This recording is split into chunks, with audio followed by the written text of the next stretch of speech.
Assalamualaikum warahmatullahi wabarakatuh. Shalom. Perkenalkan, nama saya Eki Syagaiska Madavikia dengan NPM 3020210130 dari kelas Alternatif Penyelesaian Sengketa A. Pada kesempatan kali ini, saya akan membahas efektivitas alternatif penyelesaian sengketa, khususnya mediasi dalam penyelesaian sengketa. Penyelesaian sengketa di Indonesia dibagi menjadi dua jenis penyelesaian sengketa. Yang pertama, melalui jalur litigasi, dan yang kedua, dapat melalui jalur penyelesaian sengketa atau alternatif penyelesaian sengketa.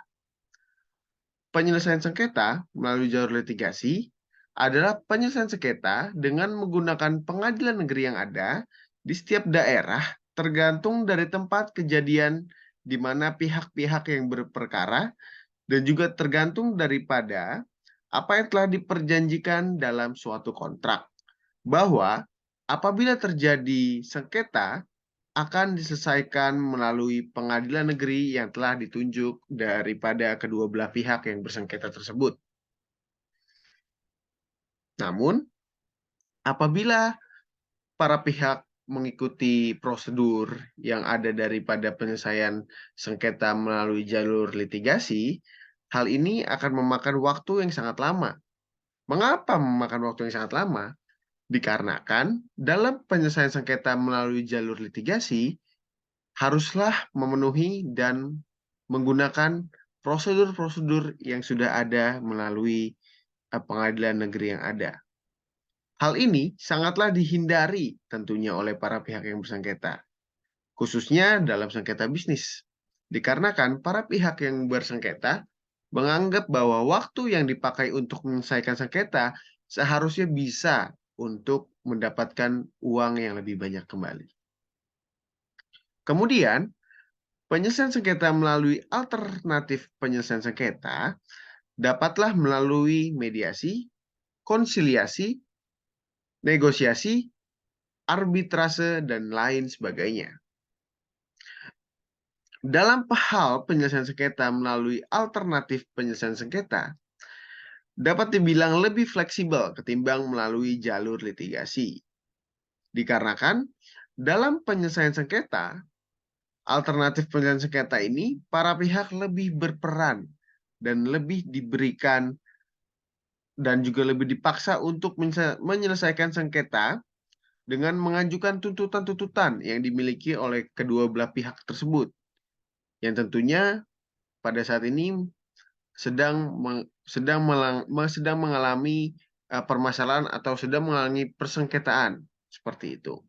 Kemudian, tuntutan-tuntutan tersebut haruslah memiliki kriteria win-win solution, yang mana win-win solution ini lebih adil dan kedua belah pihak merasa lebih terjaga tuntutannya yang dilayangkan kepada pihak lawan.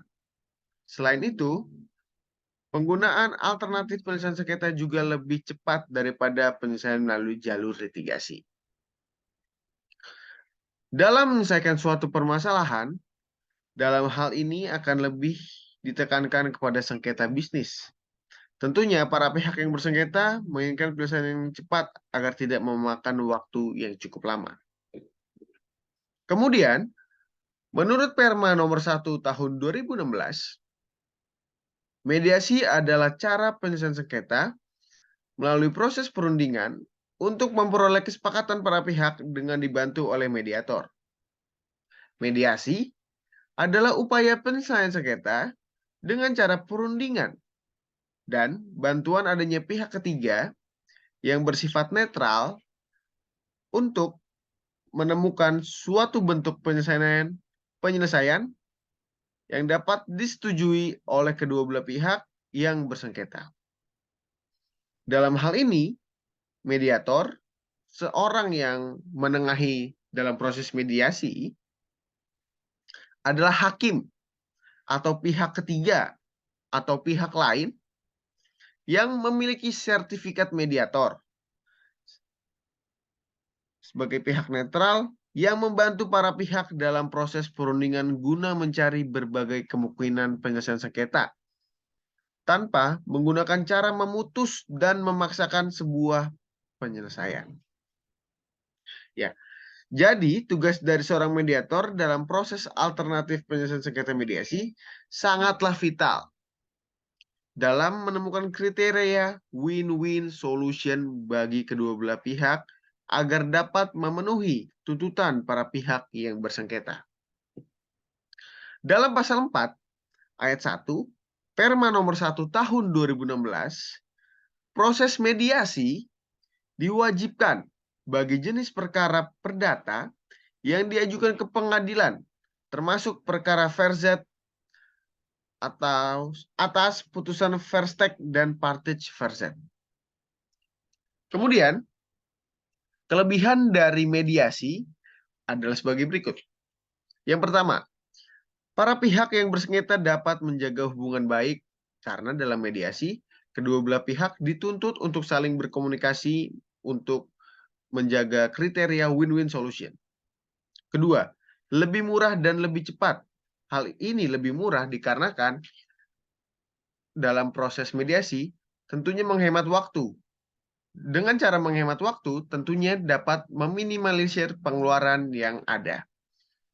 Kemudian bersifat rahasia agar menjaga reputasi perusahaan yang bersengketa. Ya, hal ini juga tentunya melalui sifat mediasi dan alternatif penyelesaian sengketa yang bersifat private, tentunya sangat berbeda dengan proses di pengadilan negeri atau melalui jalur litigasi yang mengharuskan terbuka. Karena proses-proses sengketa bisnis merupakan sengketa yang terbuka dan tidak dimungkinkan untuk dilaksanakan secara tertutup. Seperti itu. Kemudian, hasil yang memuaskan bagi semua pihak yang bersengketa. Hal ini dikarenakan adanya win-win solution. Kemudian, perjanjian yang lebih komprehensif. Dan yang terakhir, kesepakatan yang dapat dilaksanakan. Kemudian, dalam keefektifan mediasi kali ini sangatlah ditentukan oleh peran dari mediator. Karena seorang mediator yang memberikan solusi win-win solution pada para pihak yang bersengketa. Hal ini bertujuan agar para pihak merasa tidak ada yang dirugikan melalui win-win solution tersebut dan pada saat melakukan penyelesaian perkara melalui jalan mediasi. Apabila terdapat kerugian, juga merupakan kerugian yang minor sehingga tidak begitu memberatkan pihak yang bersengketa. Menurut pasal 1 angka 2 Perma nomor 1 tahun 2016, mediator adalah hakim atau pihak lain yang memiliki sertifikat mediator sebagai pihak netral yang membantu para pihak dalam proses perundingan guna mencari berbagai kemungkinan penyelesaian sengketa tanpa menggunakan cara memutus atau memaksakan sebuah penyelesaian. Kemudian menurut pasal 27 ayat 2 Perma nomor 1 tahun 2016, mediator dilarang memberikan solusi yang melawan hukum, mengikuti pihak ketiga, dan juga solusi yang tidak bisa dijalankan. Setelah berbicara mengenai mediator, maka kemudian masuklah kita ke dalam sesi bagaimana tahapan-tahapan yang harus dilakukan pada alternatif penyelesaian sengketa, khususnya pada alternatif penyelesaian sengketa melalui proses mediasi.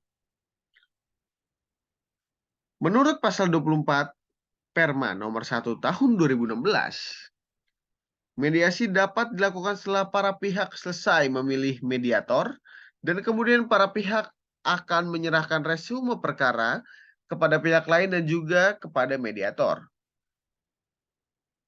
Selain itu, dalam melakukan mediasi, juga dibatasi waktu selama 60 hari dan dapat diperpanjang selama 30 hari ke depan. Apabila memungkinkan terjadi hal tersebut, ya. Jadi, dalam melaksanakan alternatif penyelesaian sengketa melalui proses mediasi, dimungkinkan waktunya itu adalah selama 30 hari. Apabila dalam tenggang waktu 30 hari dari kedua belah pihak tidak dapat menemukan kriteria win-win solution, maka akan diperpanjang 30 hari kembali, sehingga memakan waktu maksimal selama 60 hari untuk melaksanakan proses penyelesaian sengketa melalui mediasi. Seperti itu. Setelah dijelaskan kemudian bahwa mediasi biasa digunakan pada perkara perdata. Maka pada tuntutan mediasi tidak hanya terbatas pada posita dan petitum yang ada, melainkan bisa keluar daripada hal-hal tersebut. Kemudian pada pasal 26 menjelaskan bahwa para pihak juga dapat menghadirkan tokoh yang dianggap dapat menyelesaikan perkara dengan lebih cepat. Dalam hal ini, para pihak harus terlebih dahulu mencapai kesepakatan tentang kekuatan mengikat atau tidak mengikat dari penjelasan dan atau penilaian ahli dan atau tokoh masyarakat. Ya. Sehingga dapat disimpulkan bahwa proses mediasi dalam alternatif penyelesaian sengketa memiliki keefektivitasan yang sangat tinggi dalam menyelesaikan suatu sengketa atau permasalahan yang dihadapi oleh para pihak yang bersengketa, khususnya pada sengketa-sengketa yang berbau bisnis.